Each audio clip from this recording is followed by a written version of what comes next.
Back in 2018, when Ys VIII, Lacrimosa of Dana, released on Nintendo Switch, I picked it up on a whim. I had some passing experience with the series, but none of them had ever really clicked until Ys VIII. The story was enthralling, the world was diverse and full of mystery, and the combat was fast-paced and fluid. When Ys IX came west in 2021, I picked it up on PS4, but while its story was still moderately engaging, the world itself lacked the innate charm that Ys VIII had exuded. It was visually dull, exceedingly linear, and just didn't capture my imagination the same way its predecessor had.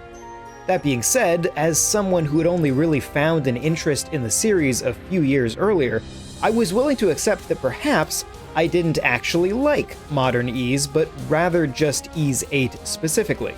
When Ys X Nordics was revealed, I tried to keep my excitement at bay given my disappointment with Ys IX, but a focus on exploration, bright colorful environments, and fun charming characters quickly won me over. And I'm happy to say that if you missed the fun high fantasy vibes absent from Ys IX, there will definitely be something here for you. Ys X Nordics is set very early in the overall timeline of the Ys series, taking place just after Ys 1 and 2. Series protagonist Adol is still very young at this point. In fact, the early chapters of the game are oddly focused on reminding you that he's only 17 years old, constantly. Out of curiosity, which one of you is older? You're 17, right, Adol? That being said, aside from some offhand references to Adol being known from the events of those first two titles, it won't factor heavily into the grander story. You can absolutely go into this having never touched another game in the series, but if you're coming from Ys 8 and 9 and wondering why Adol is suddenly so infatuated with the mere existence of the ocean, it's because he hasn't been stranded on a deserted island just yet. Early on in the adventure, Adol will become magically bound to the Viking-like Norman princess Karja by a force called mana. The two of them quickly realize that these mana abilities allow them to fight off monsters called Griegers that normal humans wouldn't stand a chance against. Together, he and Karja will form a crew and sail the Obelia Gulf fighting the Grieger and unraveling the mystery of their strange new powers. The story takes a moment to get going, but the slowly developed friendship between Adol, Karja, and the rest of their crew is very well developed over the 30 to 40 hour story. That time will, of course, vary greatly, depending on how much of the optional content you pursue. That being said, the story doesn't really kick into high gear until the final few chapters, where some fresh twists took it in directions I definitely hadn't expected. Up until that point, I felt it generally lacked some of the complexity and drive of other recent entries. Unlike some prior entries, Ys X only has two party members, Adol and Karja. While you will find additional crew for your ship, your actual on-foot party will never exceed these two characters. This places a great focus on how you choose to develop Adol and Karja in relation to each other.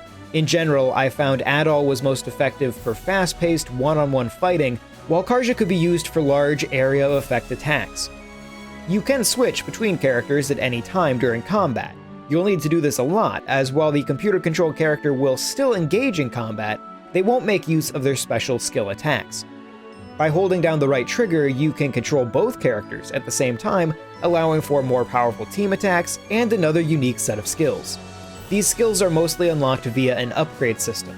While these skills themselves are largely unlocked linearly, you have the option to focus on different stats as you upgrade each character. Completely new to this title is your ship, the Sandras. You'll gain access to it reasonably early on, and it will allow you to freely navigate the seas and engage in naval combat. Rescuing characters captured by the Grieger can cause them to join your crew, which will increase the stats and grant special buffs when liberating enemy-controlled islands. These additional crew members can also gain you access to more shops or even side quests. Your ship can also be upgraded by spending resources to improve its stats or unlock additional weapon types. There is an option to make naval combat significantly easier, but personally I never had trouble keeping my ship well ahead of anything I encountered. Still, the option is there for those who want to focus exclusively on a more traditional experience or for whom the naval combat just doesn't click. While sailing, you'll encounter plenty of explorable islands. Many of these are not critical to your primary questline, but can result in finding optional crew members, side stories, or just some good loot. Exploration makes use of various mana abilities you'll unlock over the course of the game. This includes a surfboard to grind on mana rails and a grapple hook that can be used to swing from specific points and zip to enemies. It's a nice expansion of the movement options introduced in Ys 9. To be clear, however, this is not a fully open-world game. Rather, the ocean is separated into several different loading zones, which will unlock as you proceed through the main story.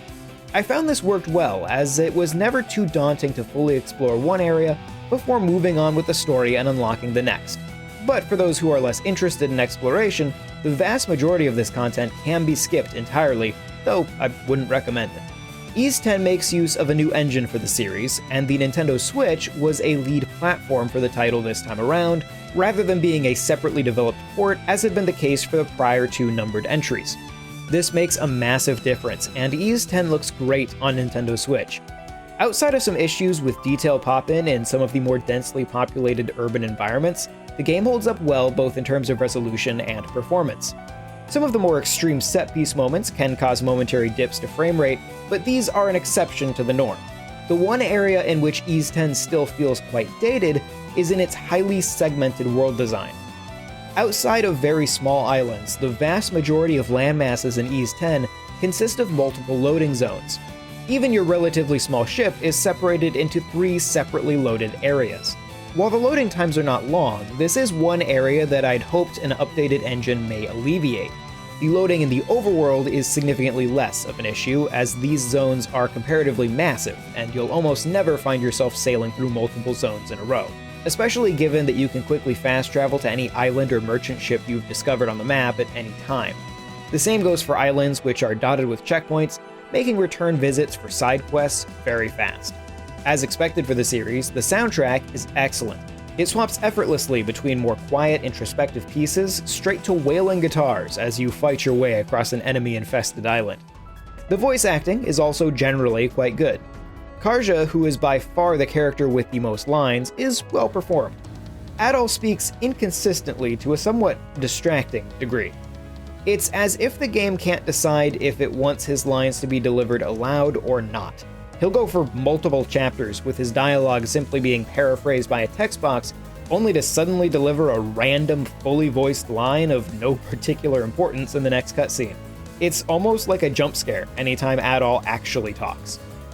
While I wouldn't say that Ys 10 quite hits the highs of Ys 8, it tends to lean more in that direction than Ys 9 did, all while amping up the openness of exploration and expanding on the movement options from the prior entry. While the general tone and style moves back into that high fantasy setting, it doesn't completely abandon what worked about Ys 9 either. The new sailing mechanics add a genuinely unique spin to this series, and a focus on building up just 2 party members creates more intentional combat encounters. While elements of the technical design still feel rooted a few generations in the past, an updated engine and attention to the Switch version in particular makes this the most technically accomplished game in the series.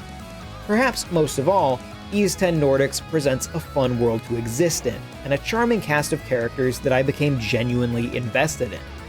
It's somewhat reassuring to know that despite my earlier fears, there may in fact be hope that I like this series as a whole, and not simply one game.